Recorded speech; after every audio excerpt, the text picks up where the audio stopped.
The views, comments, and opinions of the following program do not necessarily reflect those of Morris Media Studios, MorrisMediaLive.com, or its affiliates. Listener discretion is advised.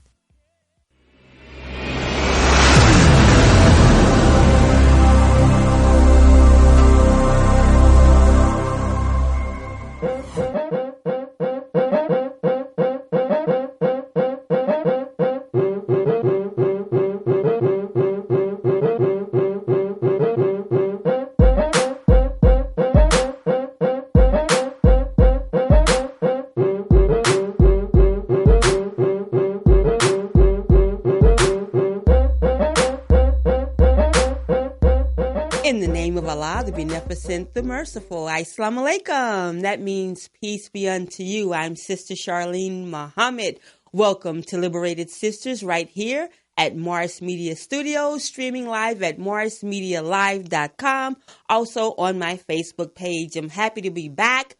Thank you so much, and shout out to Muhammad University of Islam directors in Los Angeles and Oakland, Sister Salama Muhammad, Student Minister Abdul Sabur Muhammad of Oakland, and Brother Salim Muhammad and his lovely wife, Sister Jalila Muhammad, and the entire staff that accompanied them to take the children, the high school students, on a tour of Bay Area colleges. It was a great success. So thank you all for allowing me to be a part of that.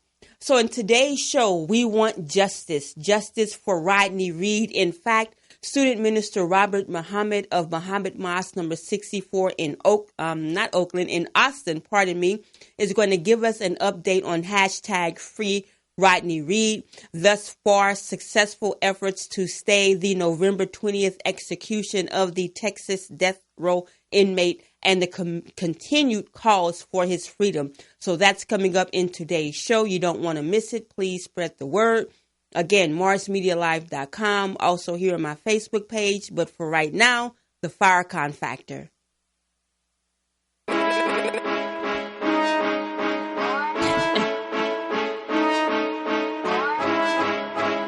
I was told to deliver this message.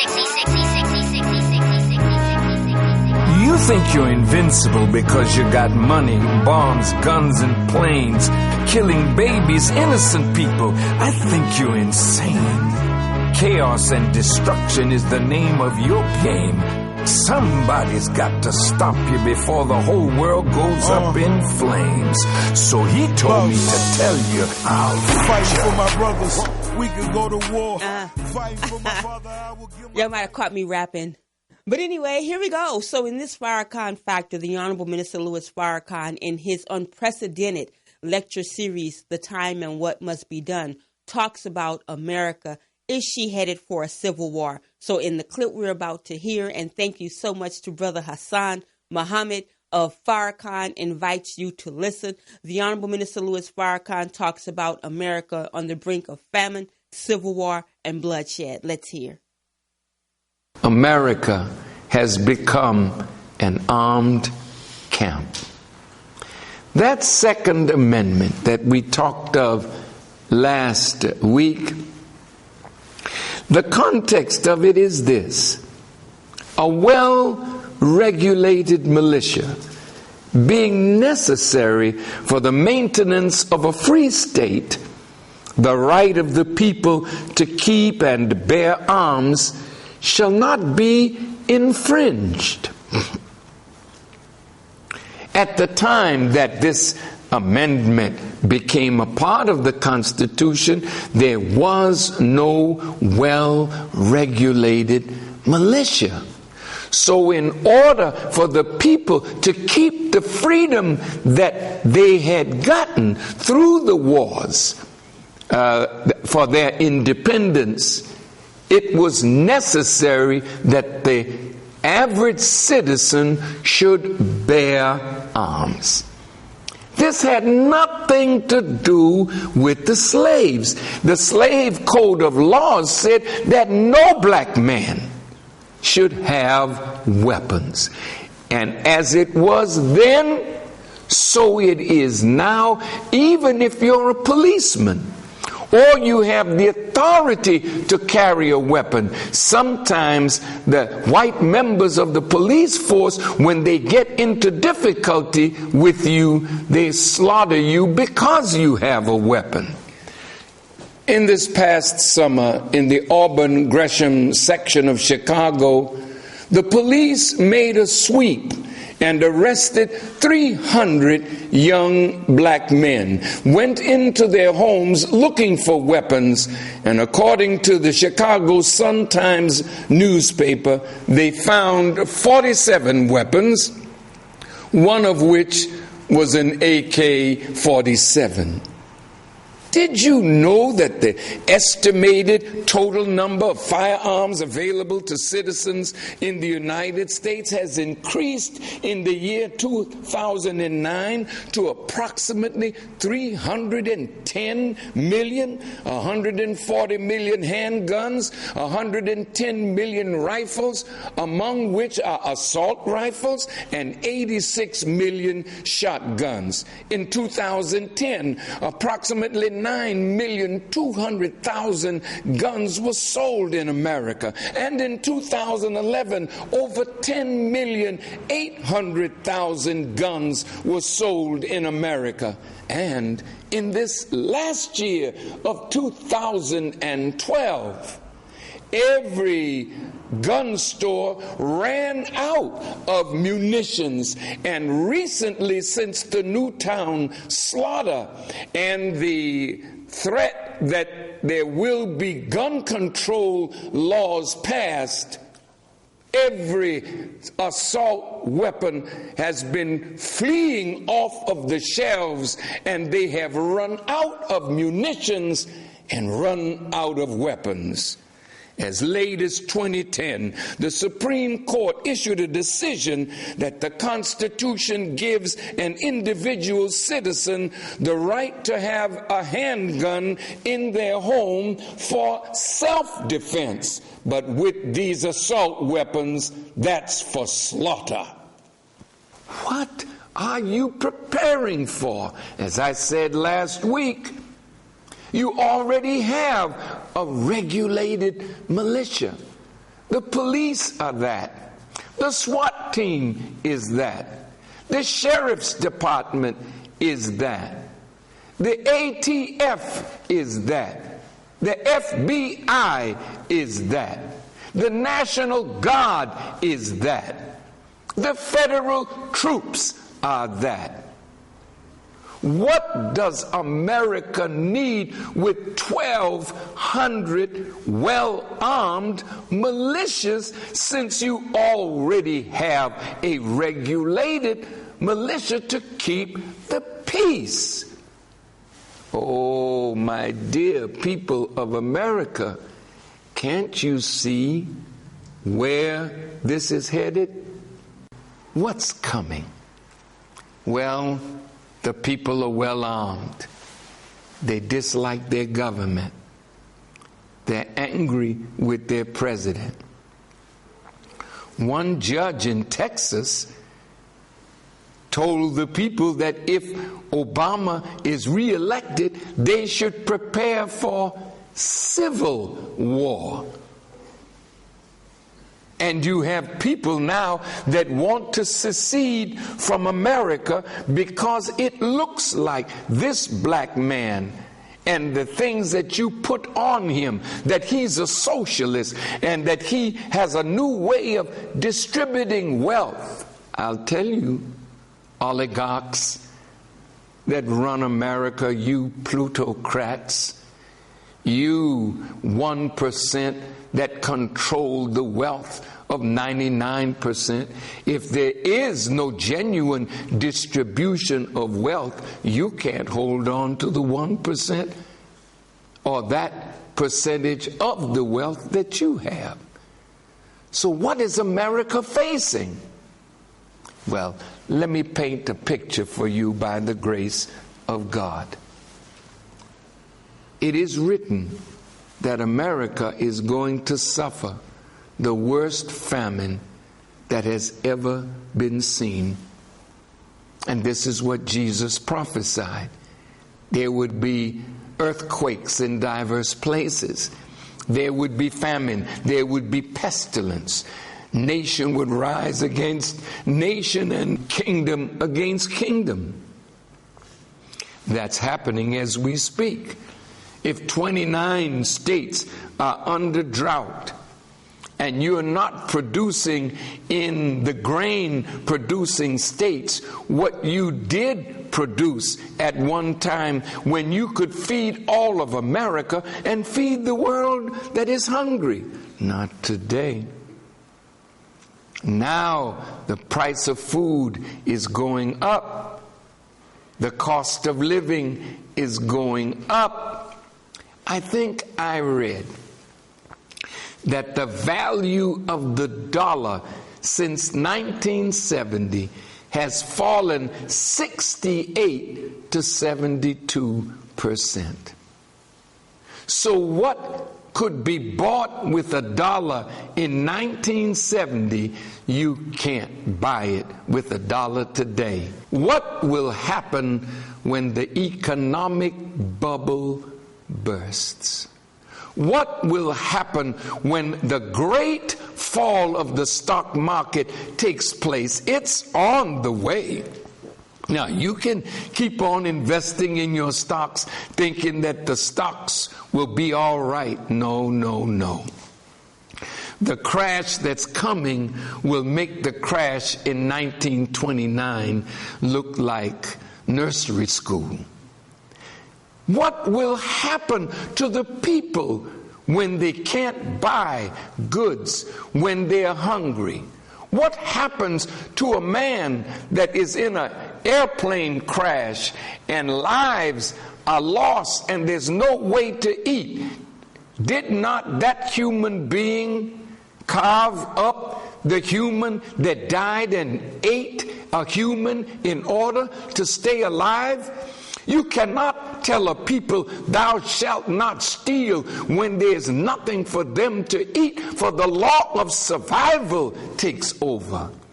Well, when they are so dissatisfied with their government as they are, you have armed your people to destroy their own government and people. You too will have to fight your own people. Oh, that's Farrakhan Speaks. The Honorable Minister Louis Farrakhan from The Time and What Must Be Done. Reminders are blessings, and there's a lot happening in the world, but I don't want anyone that views Liberated Sisters to get caught up and forget that we really have a serious crisis that we need to prepare for. So that's from The Time and What Must Be Done, and you can find that at noi.org, The Time. Now, moving away from the Farrakhan factor, we're going to go into the Justice Report.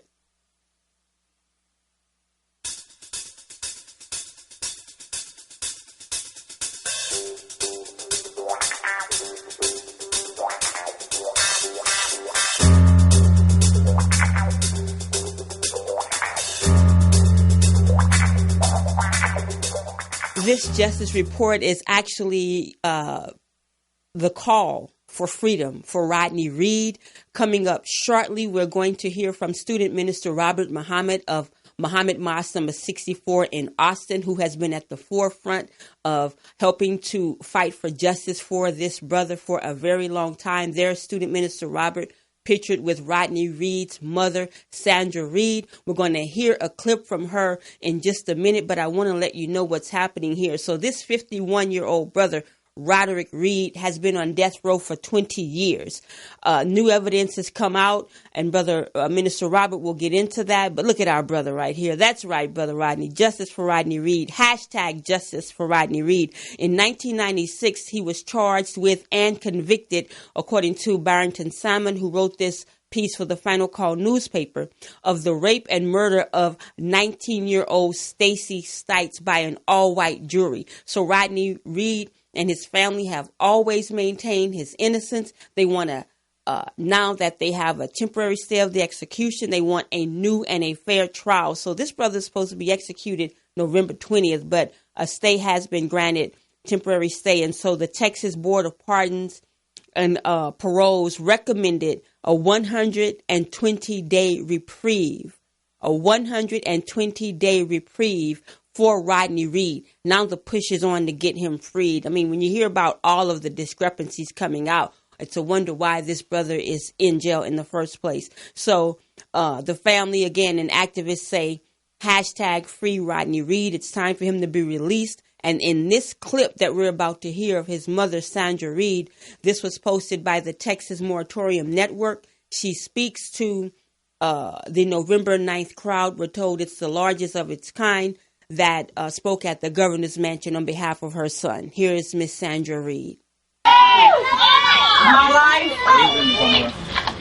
changed 23 years ago in so many ways. When the state of Texas, should I say, when a handful of evildoers decided to use their power to convict an innocent man, my son, Rodney Reed. They were anticipating on the youth. They anticipated. I'm sorry. That's all right. On us to stay silent. Yeah. That wasn't gonna happen. But as you see, it hasn't been quiet around this case. For 21 years, with the help from the campaign to end the death penalty, and that's Miss Lily Hughes, I've been able to travel and stand here in front of the governor's mansion, to stand on the Capitol steps to speak of the injustice that was committed in Bastrop, Texas against my son. Yeah, that's Bastrop. This corruption started when John Connor was Attorney General, when Bush was the governor. They showed a deaf ear. We called on Rick Perry. The very people that took an oath to serve and protect decided to do nothing when it was obvious that something was wrong.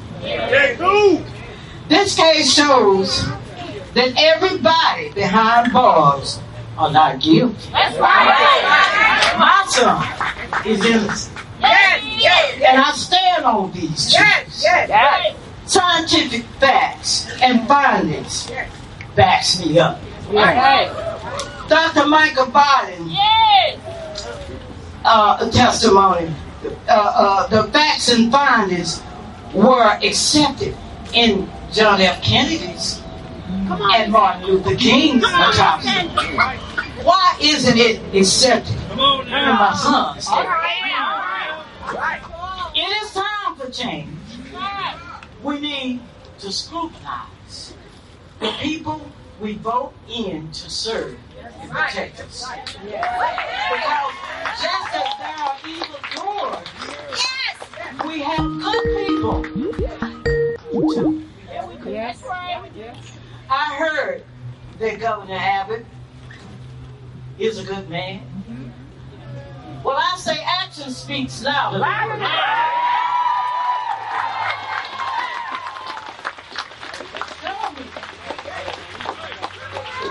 And the world, just how good of a man you are.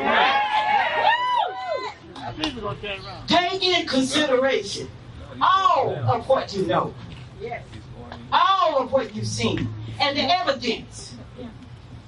There are others that were before you that didn't live up to their oath. Will you?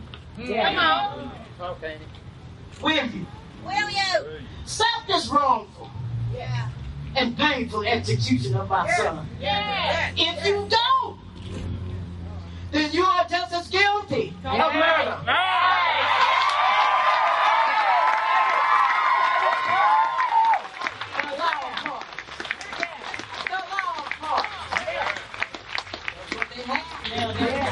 So he would be a part of murder. What do we want? Justice!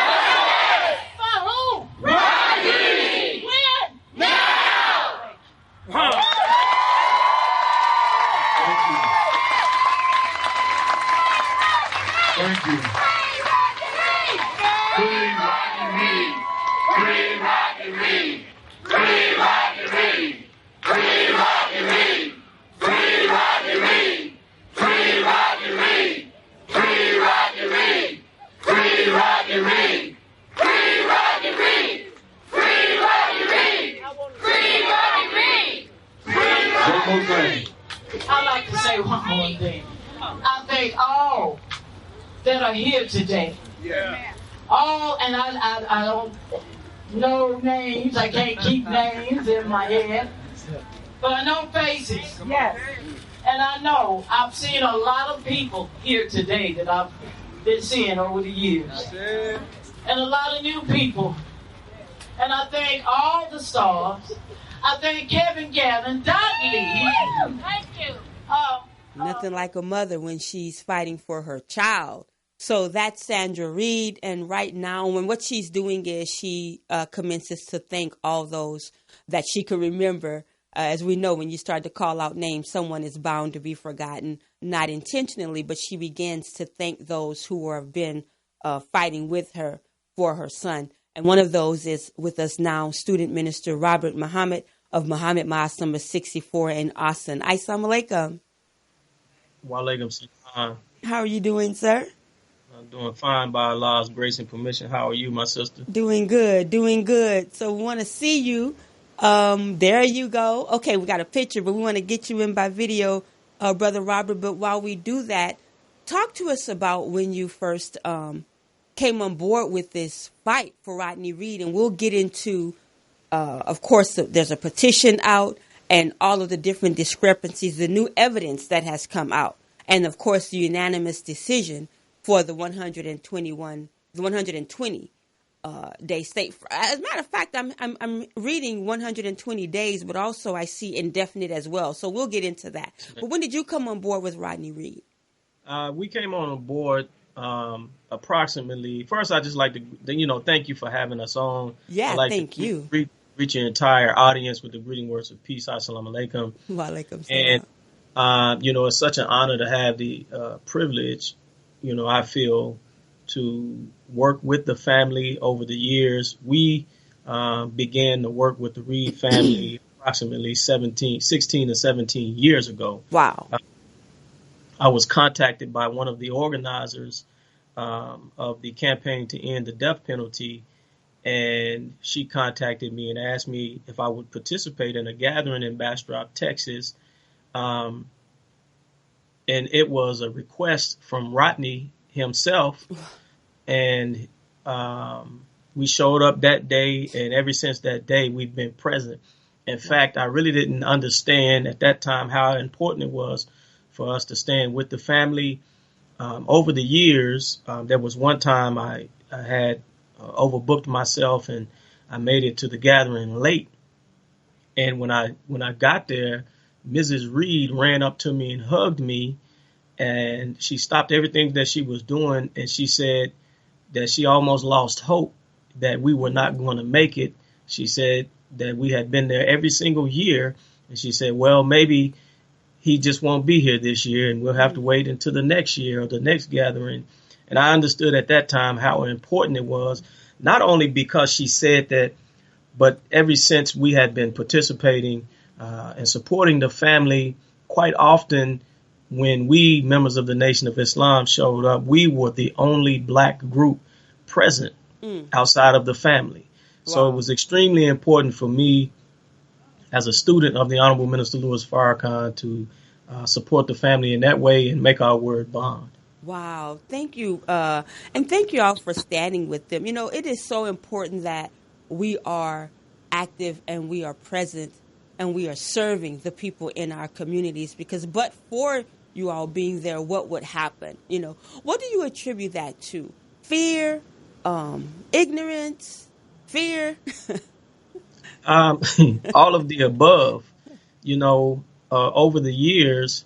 And I really didn't know the entire scope of, the family reaching out to various people over the years. And even some of it I'm finding out as of recent, how many people would not support the family, and not just because they weren't there, but because they were asked and they straight up told them, no, we will not support this fight. Roderick Reed told me one day that they approached some churches and some clergy, and one of the clergymen, one of the pastors, told him I wouldn't touch that with a 10-foot pole.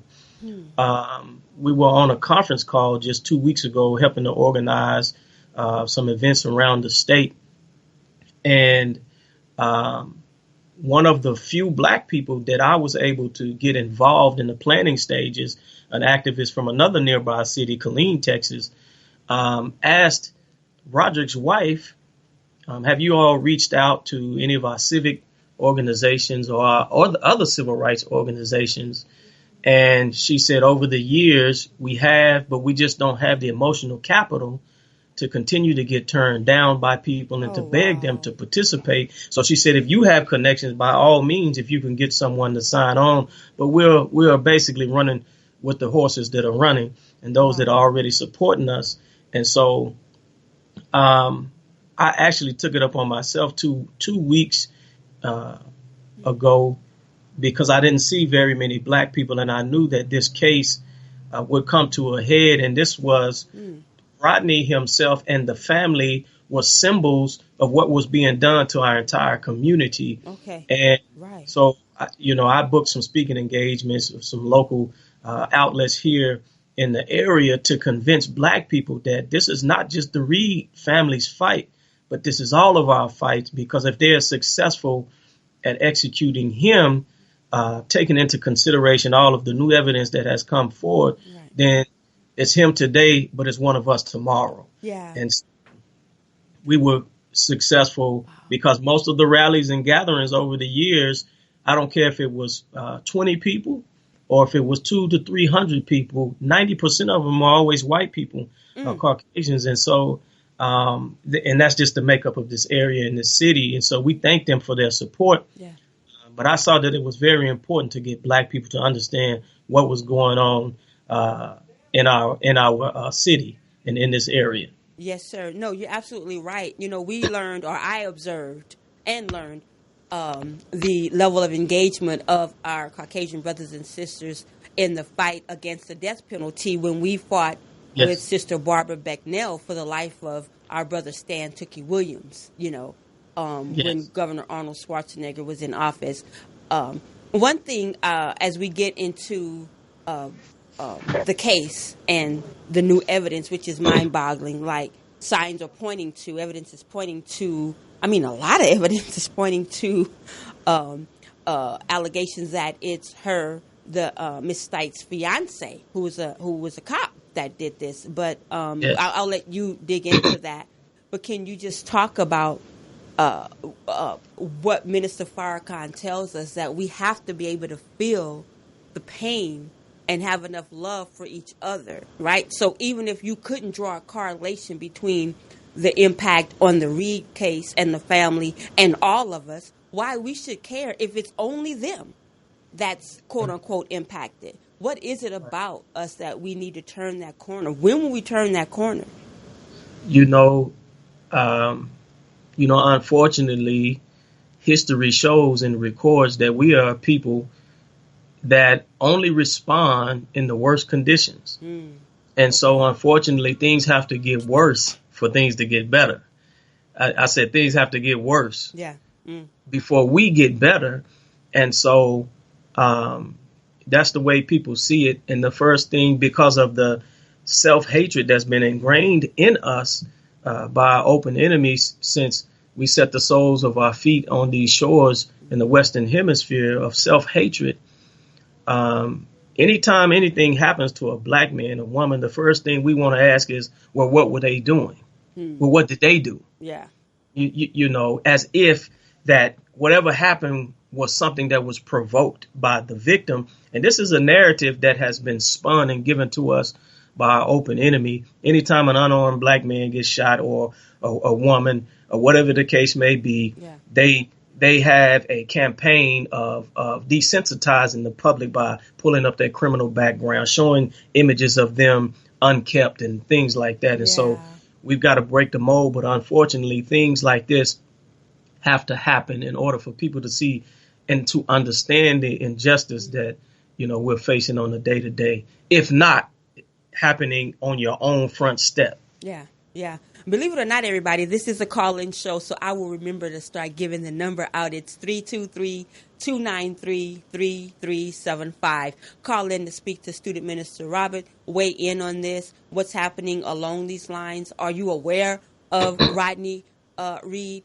323-293-3375. So let's get into this. A year after the Million Man March, this happens in Bastrop, Texas. Let's talk about the discrepancy. So this case involves a young girl that was killed, Caucasian girl, and her boyfriend, Reed's brother, right, in a secret relationship. And she's engaged to marry this former officer. Yes. Okay. So give us the details. So I'm sorry, say that again. Give us the details. Yeah. Okay, well. In a nutshell. One brother said it, and he put it like this. He said, this is a case of a white girl being killed, and they have a black man that they can blame it on, and that's what they hung their hat on. There are many different discrepancies that I saw early on. One is Rodney Reed was tried, and he was convicted by an all-white jury in Bastrop, Texas. Now, I'm a native Austinite. Okay. I was born and raised in Austin, and Bastrop, Texas is known for being a racist area, a racist town. And so one of the things that we knew growing up as young black men, traveling to Houston, because we didn't go to Bastrop and hang out there, but on the road going to Houston or going to other places, we understood that even if you wanted to cut the food, that Bastrop was not a place where you wanted to do it, because you're subject to get hung, wow. Like in the early 1900s. And so the witnesses. So here's just some things. Let me just lay it out. Right. She was killed. Jimmy Fennell was the original suspect. That's right. Her fiance. He was the original suspect. Yeah. In fact, not only did the whole town believe that Fennell did it, the family believed that Fennell did it. And the only one in the family that has come forth that we know of publicly is the cousin that you saw at the rally and that you saw on the Dr. Phil show, who still believes that Jimmy Fennell is the one that killed and that Rodney is actually innocent. So they hung their hat on the rape part of the case. And what they did was they found his DNA inside of Stacey Stites. And so because of that, they hung their hat on rape and then murder. Well, the original medical examiner has said, and he made a statement, I think approximately 2 years ago, that if he had known that they were going to use his medical findings in the way that they did to convict Rodney Reed, he would have told them that was improper. In fact, he said that the two spermatozoa that they found in Stacey Stites' body couldn't have been put there any way other than consensual. So this is the state's star witness, the medical examiner, saying that the information that he delivered to the state for its case against Rodney Reed was handled improperly, and they were in error in using it the way that they said. In fact, they medical examiners for I think the O.J. Simpson case, the young girl that got killed, I think it was in Colorado. It was a high profile case. I can't think of the name of it, but some world-renowned forensic scientists have looked at this data, have looked at this case, and they are now saying that it's it's a scientific impossibility that Rodney Reed killed Stacey Stites. Wow.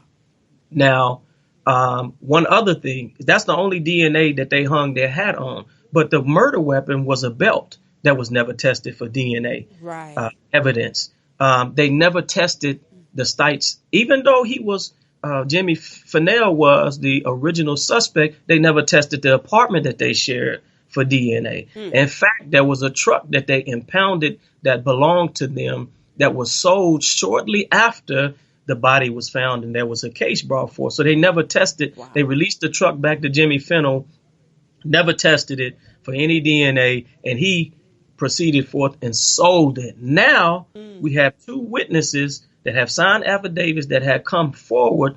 One was a friend of Jimmy Fennell's, he's now deceased, who said that he told him the day of the funeral that he had to kill her. And then we have someone who was involved in him trying to acquire insurance that mentioned that he had killed her. Right. As well, now we have a high-ranking Aryan Brotherhood member who Jimmy Fennell, we'll talk about his incarceration, but he was incarcerated. He did a 10-year stint in prison for sexually assaulting someone he had taken into custody. But this member, Arthur Snow, I believe that was his name, said that Jimmy Fennell came to him and asked for protection against the blacks and the Latinos. And they provided that for him because he paid for it through commissary until they found out that he was a former police officer. And they discontinued their security of Mr. Fennell. But he said during that relationship that he admitted in words that he had to kill his nigger-loving fiance. Right. Now, let's take a turn back to the courts there in Bastrop. There's an exoneree that was on death row from Bastrop. He sat in a cell next to Rodney Reed. He has been exonerated. He was charged and convicted of murdering a family of 6 and given the death sentence. He had the same public offender. We should call him offender, but he had the same public defender. You said it right. that Rodney Reed had. And the same judge presided over the case that ultimately convicted him. And he has subsequently been exonerated and he's been free for the last 10 years. Now, it's important to mention the judge because the judge, after signing the death sentence for November the 20th, just a few days later, he resigned as a judge and said he felt he was no longer competent to do his job. Yet you just signed death sentence for Rodney Reed. Now you're crazy. Okay.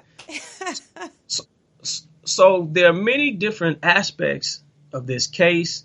There was a beer can that was found at the scene that had Fennell's prints on it. The vehicle that they said it happened in, they talked about when they acquired the vehicle, how the seat belts were the driver's side seat belt was buckled.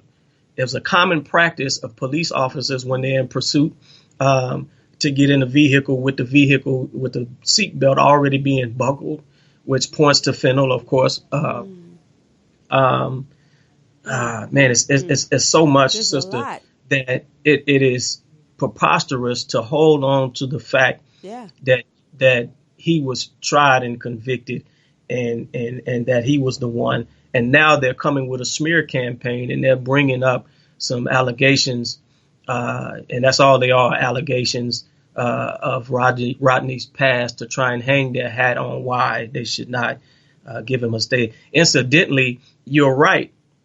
The Board of Pardons and Paroles did give, and they did recommend a 120-day stay of execution. Now, that was pending the governor's approval, Governor Greg Abbott.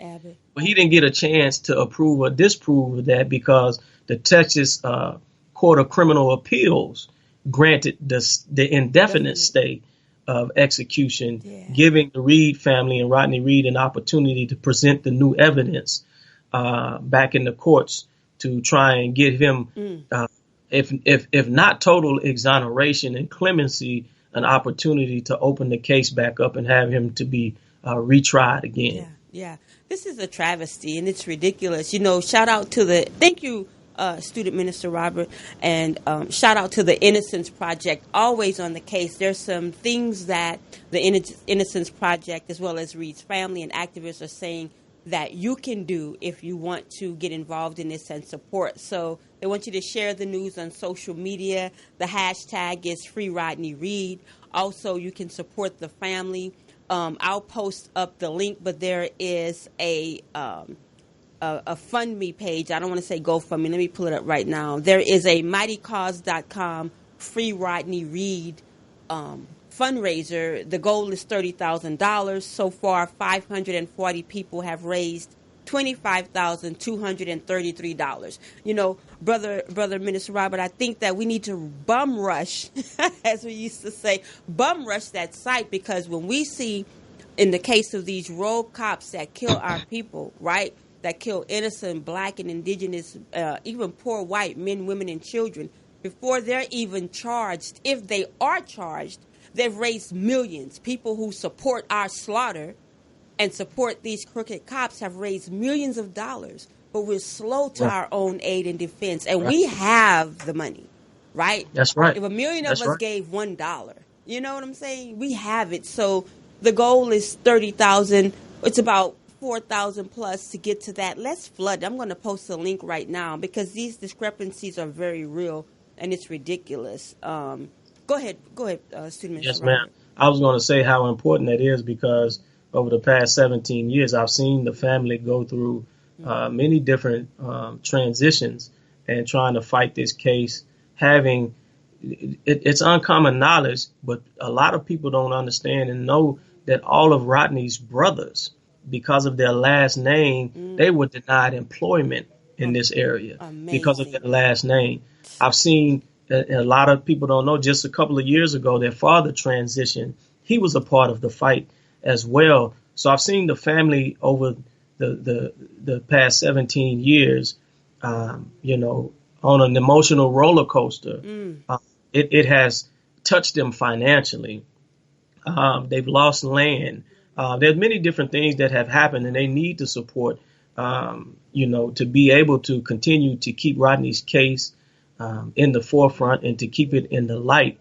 Because if the current DA, now some of my insight, I know people that know the DA, that have worked with the DA that's sitting there right now. Now, he was not the DA during the time of Rodney's conviction.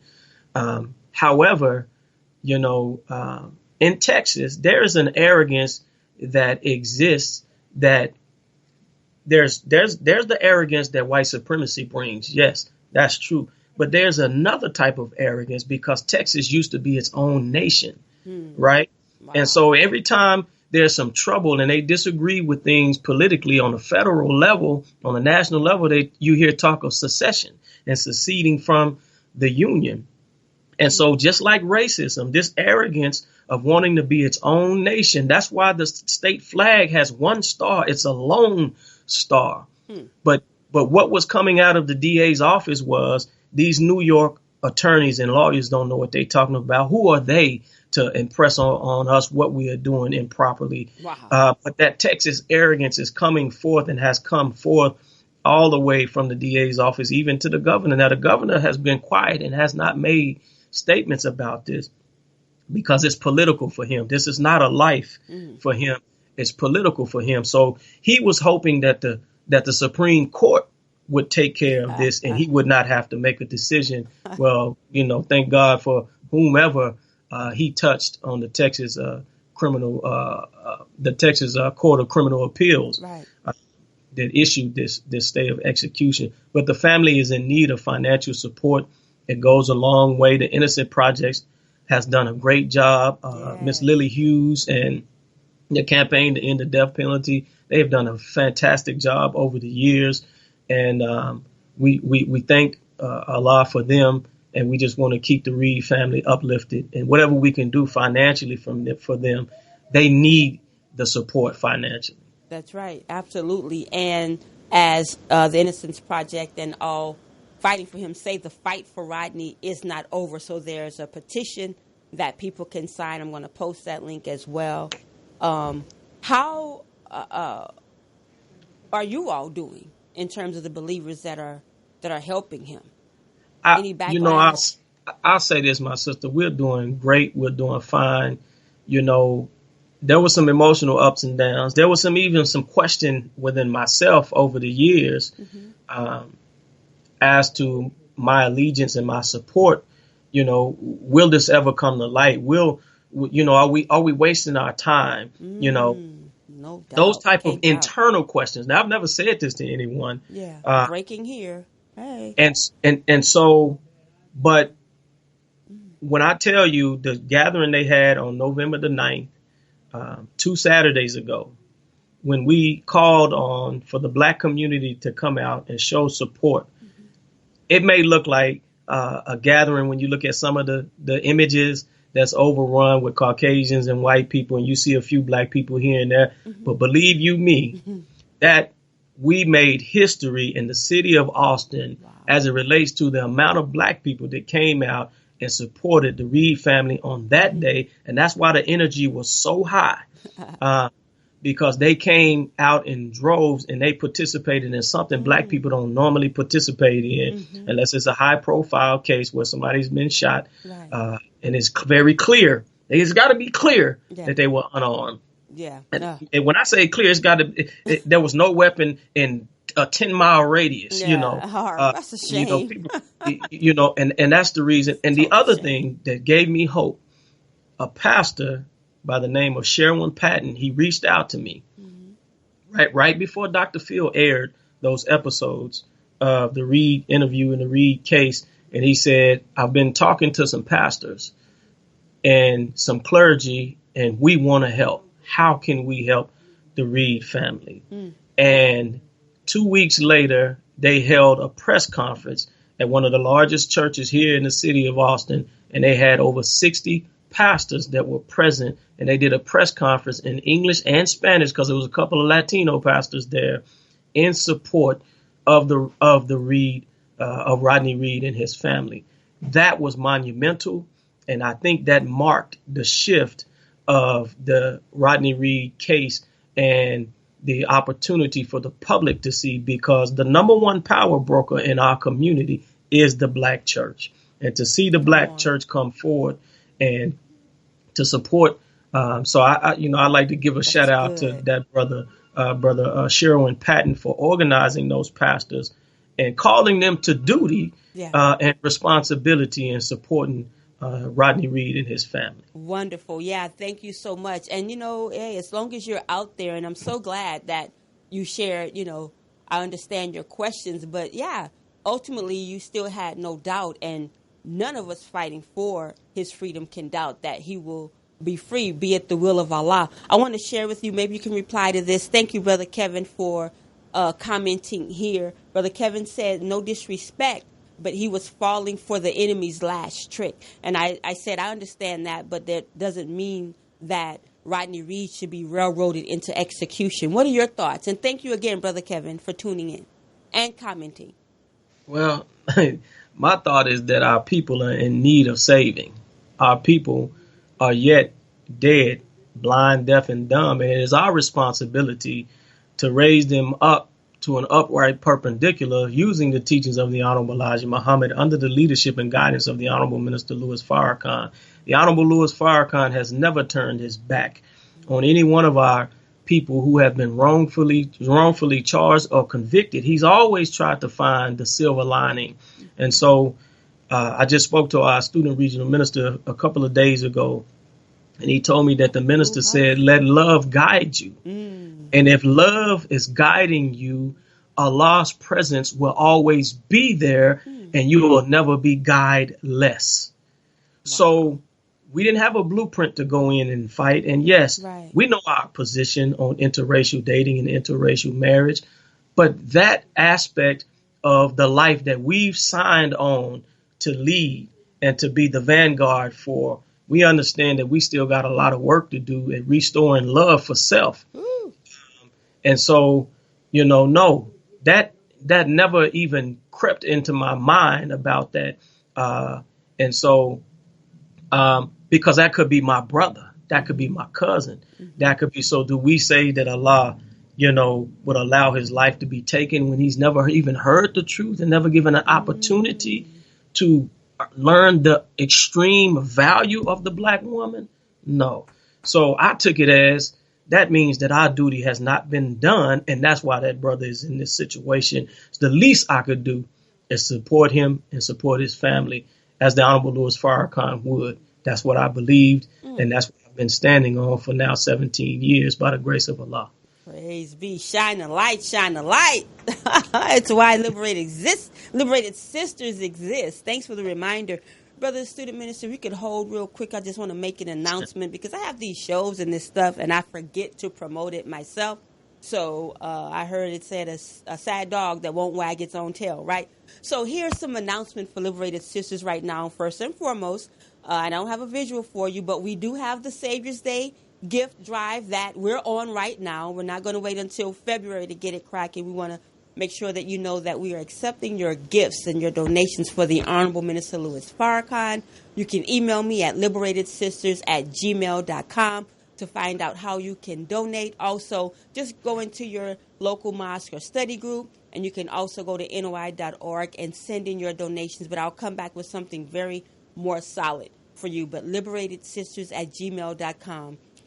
Pledge your love, show your love for the Honorable Minister Louis Farrakhan. Also, on this Friday, 8 a.m. on Radio Justice RJLA, Liberated Sisters is going to have a replay of today's show. It's very critical that we spread the word about free Rodney Reed. I learned about Rodney Reed, and Brother Minister, do not beat me up, okay? But I learned about him when he posted in the Final Call newspaper. I got to tell it to you just like that.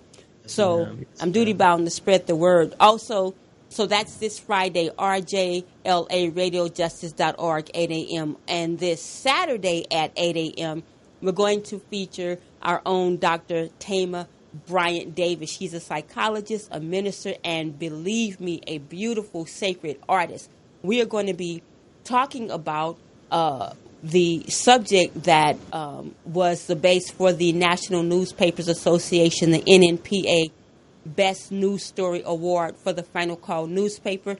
I wrote about the painful problem of black girls and suicide. If we could show Dr. Tama Bryant Davis and I think I have an image there for you all of this beautiful little big-eyed sister. There she is, the little sister that was on the cover at the time of the story.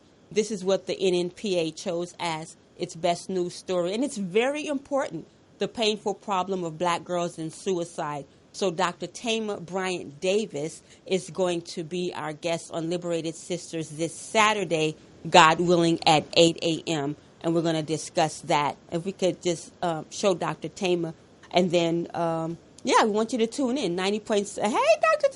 Tama. There's Dr. Tama. Fierce. She's very fierce. But 90.7 FM, kpfk.org. That's this Saturday. So, Brother Student Minister Robert, if we can let you have the last 3 or 4 minutes to make the case for Rodney Reed and any and everything else you want to highlight in the few moments coming out of Austin. Well, we just thank the community, the nation, and the world for supporting. We thank the likes of Sean King. We thank Attorney Lee Merritt. We thank all of the organizations and people. We thank Kim Kardashian West. We thank all of the stars. We thank the lawmakers and the politicians that signed a bipartisan deal to pressure the governor to give a stay of execution. I mean, there are many people that are looking at this. We thank the clergy. We thank the clergy from the Catholic Church. We thank everyone that has taken a part in looking at this. And this case has been quiet. There are many people in this area in Central Texas that knew nothing about Rodney Reed until they saw some Facebook postings. And they have lived here for 30, 40, 50 years of their life. Wow. Knew nothing about it. But we're grateful. We're grateful to the likes of Oprah Winfrey, who doesn't normally lend her name to these types of things. Dr. Phil. And it was Dr. Phil that his show that had become the catalyst to propel the Reed case into the public eye and into the spotlight. So we're grateful for Dr. Phil and his efforts. But the boots on the ground, those individuals that have been here from day one, that has helped to keep the Reed case alive and in the public, we ask that everyone continue to fight, sign the petitions, donate money, and stay focused, because they're trying to come out with a smear campaign now, and that smear campaign has nothing to do with the case at hand. But however, we got ammunition for that smear campaign as well. And so let us be reminded that whenever an unrighteous man brings you news, look closely into it. Right. Lest you lead the people astray, and then, you'll be guilty as well. And so I just wanted to mention that we look into that, and that we should stop whenever an unrighteous man, whenever we see these things on the news, we immediately discount and we say they must have done something. Yeah. Maybe they did. But does the punishment fit the crime? Hey. And so, but obviously in this case, the only crime that Rodney Reed is guilty of in the eyes of those in the county of Bastrop is being a black man and having a consensual relationship with a white girl who was engaged to be married to a white man. That's what he is guilty of, and that's what he's really been charged with, tried and convicted, and ultimately given the death sentence so they can send a clear message that our women are off limits and we are the sovereign power in this land. And so, but we defy that decree of death that has been given to our brother, and we will fight like hell to have him freed. And if we can free him, then that's a sign that we can free anybody else. So thank you, Sister Charlene, for the opportunity to be present and to just kind of share some of the aspects of the case, because it really gets ridiculous. It's huge. It's huge. And, the thanks is mine to you, the gratitude, because, produced the show minute to minute, and it was a very short notice request, but you took time out, and thank you to your beautiful wife as well, Sister Fadia. And I appreciate that because you said yes. And I want to let you know, Brother Kevin said to thank you for your balanced response, and he asked if you could talk about what the Muslims want, point number 5, but I think you can do it in 2 minutes. You think I can do it in 2 minutes? 1. Hold on 1 second. Let me pull it up because, we don't want to, whenever we are dealing with programs that the Honorable Elijah Muhammad has given us, we have to understand that these are principles by which our nation stands on. Yes, and without them, we don't have a present nation, which means we don't have a future nation. So let me pull it up, my brother, so that I can read it to everyone and then comment about it. And what we'll do when he's done with that, I'll sign right off everybody. Okay, but share the replay, please, of the show. Free Rodney Reed. Yes, ma'am. Okay, you got it. He wanted me to talk about number 5, what the Muslims believe or what the Muslims want. What the Muslims want, point number 5. But I think at this point, if you could just give it to the people, and then we're going to sign off. It says, we want freedom for all believers of Islam now held in federal prisons. We want freedom for all black men and women now under death sentence in innumerable prisons in the North as well as the South. We want every black man and woman to have the freedom to accept or reject being separated from the slave master's children and establish a land of their own. We know that the above plan for the solution of the black and white conflict is the best and the only answer to the problem between two people. And so this case, I won't say it serves as the foundation, but it is evidence that we could use in the court of public opinion among our people as to why we need to separate. And I'll leave it at that. Hey, and I'll leave it at that. Thank you again, Student Minister Robert. Thank you, Sister Felicia, the poetess, Morris and Morris Media Studios. I'm Sister Charlene Muhammad saying if it's impacting our community or can uplift us as a people, let's talk about it. Peace.